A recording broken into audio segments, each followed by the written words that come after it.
ஆளும் கட்சியான தேசிய மக்கள் சக்தி இம்முறை நாடளாவிய ரீதியில் 21 மேதின கூட்டங்களை ஏற்பாடு செய்துள்ளது. ஜனாதிபதி அனுரகுமார திசாநாயக்க பங்கேற்க உள்ள மேதின கூட்டம் நுவரெலியாவில் நாளை பிற்பகல் நடைபெறவுள்ளது.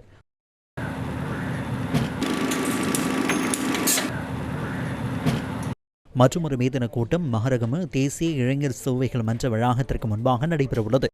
ஐக்கிய மக்கள் சக்தியின் மேதின கூட்டம் மாளிகாவத்தை PD சிறிசேன விளையாட்டு மைதானத்தில் நடைபெறவுள்ளது. கட்சியின் தலைவர் சஜித் பிரேமதாச தனது மனைவியுடன் வருகை தந்து மேதின கூட்டத்திற்கான தயார்படுத்தல்கள் தொடர்பில் ஆராய்ந்தார்.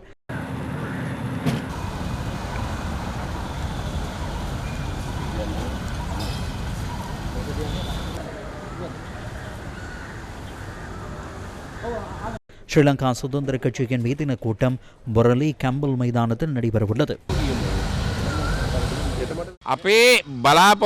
10,000 முதல் 15,000 பேர் கேம்பல் மைதானத்துக்குள் வருகை தர வேண்டும் என்பது எமது எதிர்பார்ப்பு. பஸ்ஸாக இருந்தாலும் பரவாயில்லை, வேனாக இருந்தாலும் பரவாயில்லை, லோரியாக இருந்தாலும் பரவாயில்லை.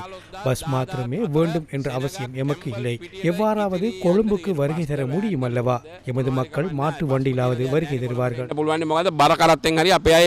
முன்னிலை சோசலிச கட்சியின் மீதின கூட்டம் கொழும்பு ஹைபார்க் மைதானத்தில் நடைபெறவுள்ளது.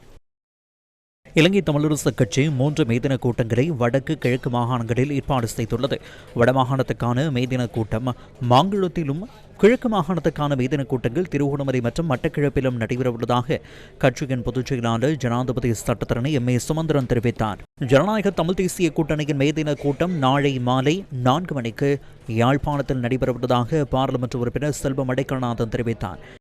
இதேவழி தமிழ் தேசிய பேரவையின் மேதின கூட்டம் யாழ்ப்பாணம் இளங்கலைஞர் மன்றத்தில் நாளை மாலை 3 மணிக்கு தமிழ் தேசிய மக்கள் முன்னணியின் தலைவர் பாராளுமன்ற உறுப்பினர் சட்டத்தரணி கஜேந்திரகுமார் பொன்னம்பலம் தலைமையில் நடைபெறவுள்ளது.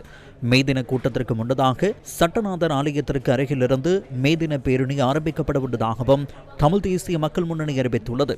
இதேவழி மாவட்ட அமைப்பாளர்களின் தலைமையில் தோட்டவாரியாக மேதின கூட்டங்களை நடத்துவதற்கு தமிழ் முற்போக்கு கூட்டணி தீர்மானித்துள்ளது.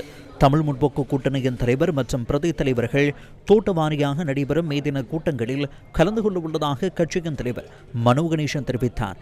இதனிடையே இலங்கை தொழிலாளர் காங்கிரசும் இம்முறை மேதின நிகழ்வுகளை தோட்டவாரியாக நடத்துவதற்கு தீர்மானித்துள்ளது.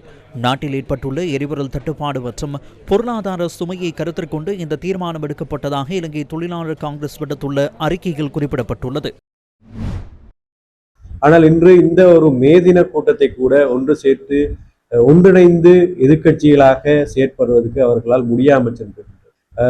ஐக்கிய தேசிய கட்சி எடுத்துக்கொண்டாக இருந்தால் ரணில் விக்ரமசிங்கவா இதிலே பயன்பெறப் போகின்றார் என்பதை அவர் ஒரு பக்கம் சிந்தித்துக் கொண்டிருக்கின்றார்.